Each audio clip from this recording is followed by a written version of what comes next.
Hey, whether you've been diagnosed with diabetes or not, you still may be struggling with the silent epidemic of insulin resistance. Stick around and I'll tell you exactly what you need to know and what you can do about it.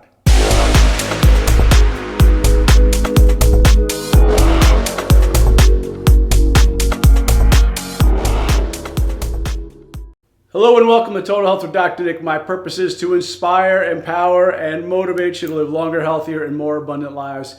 And this is a video, it's probably one of the most important I could do of any videos, because whether you've been diagnosed with diabetes or not, you still may be struggling with insulin resistance and not even know it, and it could be causing detrimental problems to your overall health with things you didn't even connect it to. So guys, let's go ahead and jump in with insulin resistance. What is it about? What can we do about it? How do we know that we have it? And what kind of problems it could be causing? Well, first of all, what is the function of insulin? Well, insulin is a storage hormone. I like to say insulin insulates. So being a storage hormone, we all know of it because if you've been diagnosed with diabetes or not, you know it's what is used as a hormone to get blood sugar or get sugar out of your blood and into your cells.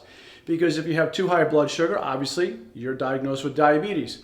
Well, it does a lot more than that. Insulin actually gets energy into your cells, it can get it into your liver, it can store it in your muscles or store it in your fat. So if your body has too much glucose floating around and it needs to get into the cell to be burned for fuel or stored, you store it in the cells. If it's in the blood and you need to get it into the liver to be stored as glycogen to be used for later on, your body puts it in the liver, or it can put it in the muscle in the form of glycogen again, once again to be stored for energy later on, or finally into the fat cells where it is stored as energy in the form of fat. Well, what kind of problems does insulin resistance cause? Well, first of all, 1/3 of all Americans have it. So this is something that's really, really prevalent. So if you're over 60, it's half of you, all right? What can it cause? Things like prediabetes or type 2 diabetes. It could also cause fatty liver disease. Many of you have that and didn't even know about it, but you were diagnosed because some of your liver tests came back showing the markers for it. Heart attack, stroke, cancer, Alzheimer's, and 88% of you out there are struggling with metabolic issues where you have your metabolism is compromised or it's just not working. And you know it because many of you are struggling with this. You're like, my metabolism is slow, it's sluggish, there's issues with it. What do I do about it? Next, let's go over the signs of insulin resistance. Well, you can have high triglycerides. Like I said, insulin wants to get energy and fuel into your cells. If it can't be used to burn, it's going to be used to store. So triglycerides are a clear sign that you have insulin resistance because what your body's doing is instead of using it for fuel, it is storing it in the form of fat. So triglycerides are stored sugar in the form of fat. So triglyceride levels of 150 or higher are indicative of insulin resistance. High blood sugar, anything where you're in the hundreds to 200s, you know you have insulin resistance. Now, some of you may look at it and say, but wait a minute, I've gotten checked and my insulin levels are good, they're high. But the body's not hearing insulin anymore. We're going to get into that in just a moment. You can have perfectly normal levels of insulin. And this is where a lot of your doctors are really messing up because they measure your insulin levels and they say, well, you've got insulin. Or you know what, let's just give you some more insulin. Well, let's drive the fuel into the cells harder and harder and keep pounding your body with more and more metformin. Or we'll just give you pure insulin and just force it into the cell. Well, that's not working either, guys. And many of you know that because you're seeing the side effects of it and it's not working. High fasting blood sugar. So you haven't eaten all night, you wake up in the morning, or you haven't eaten during the course of the day, you check your blood sugar, it's still high. Why is it still high? It should be down to this point. I haven't eaten anything, Dr. Nick. Well, that's the reason, because you have insulin resistance, meaning you have enough insulin, but your body's not hearing it, okay? It's not using the insulin, and we're going to, like I said, get into that in just a moment. High blood pressure, and this is something that you wouldn't normally think of. Skin tags, those little tags you see typically on your neck where the skin is, it's kind of like pouched out.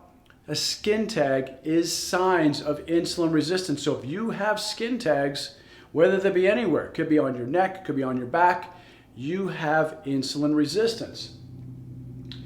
What do we look for physically? Well, typically belly fat is a sign of insulin resistance.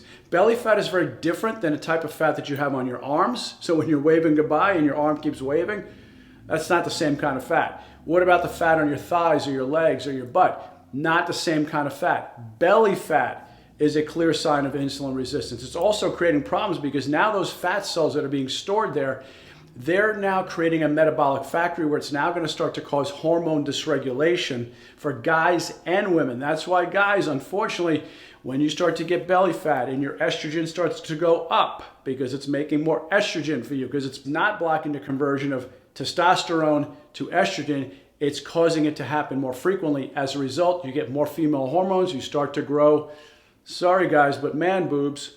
You're going to get them if you start to develop too much belly fat. Ladies, same thing. Too much belly fat, except it goes in reverse for you. You start to actually develop facial hair. Some of you get PCOS, okay? PCOS is caused because of the fact that your body is not converting testosterone through aromatase into estrogen. Instead, it's keeping it low, so you have too much testosterone. Next thing you know, you have facial hair. You're starting to get thin on top, okay? You're starting to take on some manly characteristics simply because your body is not converting the testosterone to estrogen. Instead, it's staying primarily as testosterone. Next, what are the causes of insulin resistance? Well, many. Chronically elevated insulin, and we're going to get into that in just a moment. But when your insulin is running too high all the time, and if any of you have watched my videos, I'm always talking about this. You hear me say, keep your insulin levels down. If your insulin is elevated all day long, it creates too many problems. It's almost like having a bunch of screaming kids in your house, okay? I've got 5 kids, so I know what that's like. They're not screaming so much anymore because they're pretty much grown up. But anyway, when they were screaming a lot, I wasn't even hearing them anymore. You just start to tune them out. And moms, you may know that. You're tuning out your kids, and then your spouse comes home and says, "Why the kids are screaming?" And you're like, "I don't even hear them anymore. I mean, I've just tuned them right out." And so that's basically when your body is screaming with the insulin, your body becomes insulin resistant. So chronically elevated insulin levels. Too much sugar. You're just constantly keeping, once again, your insulin levels elevated because your blood sugar is always running high. When your blood sugar is running high, your body's making more insulin to try to drive it into the cells. So too much sugar. Processed refined carbs. I talk about this all the time. You don't want to get your carbs by something that's out of a bag, out of a box, or has a barcode, okay? I know sometimes it happens. Hey, we're all human. We all, slip up here and there. We have holidays and so on, and there's special occasions. But primarily, your carbs should be coming from your vegetables. Your starchy foods may be like a baked potato or more importantly, a sweet potato. That's even better. But processed refined carbs like your Pop-Tarts, your crackers, your cookies, your cakes, like I said, box, bag, barcode, not good. Excess body weight, right? So if you're carrying it around here, you will develop insulin resistance. We already talked about that. Lack of too much belly fat, lack of exercise. Exercise helps to stimulate insulin sensitivity. So it makes your body's cells more receptive to insulin when you exercise. Smoking and skimping on sleep. Didn't realize this, just how important your sleep is for so many different reasons, but one of them, it actually could help lower insulin resistance. So let's talk about chronically elevated insulin. So here's the thing. Your pancreas is always making insulin as needed. Okay, it's not like it just flows around constantly, but when your body takes in a carb or a starchy food, it's going to elevate your insulin. Insulin does one of two things, or fat cells, I should say, could do one of two things. If your body's got chronically elevated insulin, it's telling your fat cells to do one of two things. It's either saying, hey, fat cells, make more of you, called hyperplasia, which means you're making more and more and more fat cells. So you go from 10 to 20 to 60 to 100, and you keep going more. Now, obviously, there's a lot more than that, but I'm just for illustration purposes. Or you could do something called hypertrophy. Hypertrophy means the cells get bigger and bigger and bigger, not multiplying, but getting bigger on their own. So they might go 2, 3, 4 times bigger than they're supposed to be. Well, obviously, it gets to a point, and by the way, which one does your body do more of? Hypertrophy. It doesn't just make a lot of cells. Now, can it make cells? Yes. Do certain people have genetics that will make them get morbidly obese? Yes, because they're not just going to grow fat cells, because eventually fat cells can burst. So instead, they're going to make more. But those are specific individuals that have the genetics for that, to be hyperplasia. Instead, most of us are right over here where we're just expanding our fat cells. Well, the problem with that is this. As fat cells grow, and grow and grow. They're worried they're going to burst. There's going to come a point where they're going to burst. So they say to insulin, hey, you know what, insulin? We're not listening to you anymore. We're not taking any more fat into our cells. We're not storing anymore. Because as long as your body or your cells have insulin, your body is in storage mode. It takes it in, okay? Insulates, remember, insulin takes it in. So your cells are going to hypertrophy. Well, that creates a couple of problems. One, like I said, they're not going to expand and keep on growing and growing and growing. So eventually they say, enough is enough, insulin. We don't hear you anymore. Go away. We don't hear you. That's what happens. Maybe not exactly that way, but it's close. Next, you get to a point where because the cells are getting so big, they're getting pushed away from blood supply. And that's called hypoxia. So cells do not want to get pushed away from the blood supply because there's only a limited amount of capillaries. So instead, they say, you know what, we're not growing anymore. So insulin, go away, we don't hear you. And that's how you become insulin resistant when you have chronically high elevated levels of insulin. So what can we do about this? Well, one thing, a lower carb diet is definitely a way to go. Okay, so something like the metabolic healing diet, which some of you know of the ketogenic diet, except we've taken it another step higher where we also put genetics with it. So we take a patient's genetics and we do a swab on either side of their cheek. We send this kit in to get it registered. Once the kit is sent in, I get the report back for the DNA samples, and then we know exactly how to customize a nutrition plan based on that individual patient. So it's completely customized. It's not a one-size-fits-all. So by doing that, we're doing more of what we call the metabolic healing diet. We then combine that with food sensitivity. That way we know exactly what foods you're sensitive to and what are building up inflammation in your body and leading to insulin resistance. So inflammation also causes insulin resistance by the type of foods you're eating. So it's always important to know exactly what foods are best for you and your specific genetics. Intermittent fasting. What is so great about that? Well, intermittent fasting means that you're going to have a shorter eating window. There's times when you're not eating, and if you listen to my videos, I talk about this a lot. Don't eat so much. Don't graze all day long. Otherwise, you keep your constantly elevated insulin levels, just like I talked about previously. Instead, intermittent fast, where you're eating only certain times of the day in a certain window. Typically, most people stop eating at 8 and they start eating again around noon the next day. So they have a short eating window of about noon to 8 o'clock at night. Okay? So shorter eating window. By doing that, you're giving your body a break to not be producing insulin. So obviously, you're not snacking. Okay? No snacking. Because when you're snacking, once again, you're just elevating insulin again and elevating insulin. Now, certain foods are better at it than others. Fats, for example, do not elevate insulin, okay? Zero insulin spike there. Proteins can elevate insulin, and of course, carbs, that's just what they do, okay? That's their nature. Exercise, as I said, exercise helps to build up insulin sensitivity rather than being insensitive to insulin. And then, of course, detox. Now, what does detox do? Well, it's a fact that your body, when it's toxic, your body stores fat as a way to protect itself. It's like kind of a protective barrier. It insulates it, okay? So when you're toxic, when your body has toxicity to it, and this is another thing we do with our clients, is we help them to detox. So we have a program for that for them. So that way we can help them get the toxins out of the cells, so that way they can lower their insulin resistance.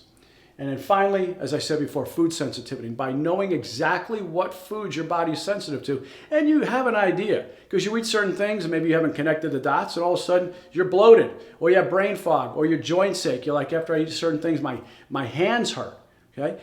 But by doing a food sensitivity test, you'll know more precisely exactly what foods are causing insulin resistance. So guys, I hope you got a ton out of this video. Hope you got great benefit from it. If you're still struggling, don't go away yet. If you're still struggling and you want more help, all you got to do is raise your hands, guys. I've got a link at the bottom of the video. All you have to do is click on that. It'll take you to a webinar that you can watch so you can get more information if you want to work with us and see what we can do to help you achieve your health goals. Because, hey, I know it. It's daunting out there. There's a ton of information. There's so much information. It's like you don't even know what to go by. But, as I say, but there's no transformation. Transformation is really where it's at. We have more information out there than ever before, yet we're sicker than we've ever been. Okay? More people overweight, sicker, struggling, not living your full God-given soul purpose life potential. And if you want that, and if you want help, just click the link down below. It'll take you to register for a webinar where you can get more information. Well, guys, I love and appreciate you. This is Dr. Nick. Thanks for watching, and I'll see you next time. Bye-bye. Hey, guys, I just want to take a moment to speak with you. You know, so many of you are struggling, you're suffering, whether it be with weight loss or weight issues. You're struggling with diabetes or heart disease or any other type of metabolic disorder. Well, you're not alone. Right now, there's over 133 million people who are struggling with diabetes or prediabetes. More than 78% of our population is overweight, and the majority of them are actually obese. Well, guys, there's no shortage of information out there. There's information everywhere. In fact, it's daunting. It's like drinking water from a fire hose, and you're thinking, I don't know what to believe. I don't know what's out there, what's true, what's not true, who to believe, who not to believe. And actually, it's so much information, it's so hard to process. But the important thing to realize is, although there's information out there, there's no transformation. There's so much information. We have things you can Google, you can YouTube, you can look up anywhere. There's no shortage of gyms, yet we still have so many of our population that is sick and struggling with health issues with no answers in sight. And once again, like I said, there's information, but no transformation. And guys, it's all about transformation. And that's what we'd like to do for you, is to help you transform your body, to help you live the life that God created you to be. So many of you have a sole purpose that you know you're not fulfilling because you don't feel well, or your head hurts, or your body aches, or you just don't have enough energy to take on the day. Well, guys, what we're offering you is opportunity to get some help. Don't try to figure this out on your own. There's so much information. It's so hard to figure it all out on your own. Well, you don't have to. If you want more information about how we can help you, just click the link down below. I put a link in the description box that'll take you to a webinar. You can watch the webinar, and if it makes sense to you, if it resonates with you, if it vibes with you, and if you really feel it's in your heart to look into it further, at the end of the webinar, it gives you an option to schedule a call with me. We'll get on a call, we'll laugh, we'll cry, we'll find out what's working and not working in your health. We'll find out what your health goals are. Really, where do you want to go with your health if you can have optimal health? And if I can help you achieve that, I'll show you what that looks like. If not, that's okay too. I'll do the best I can to steer you in the right direction as to what serves you the best. But it all starts with you raising your hand, clicking the link and going to the webinar, and then scheduling a call. From there, like I said, we'll figure out if we can help you. If not, my goal is to give you clarity, but more importantly, to give you the next action steps that you need to be taking to regain your health. So guys, I look forward to speaking with you. I love and appreciate you, and I hope to speak to you soon. Bye-bye.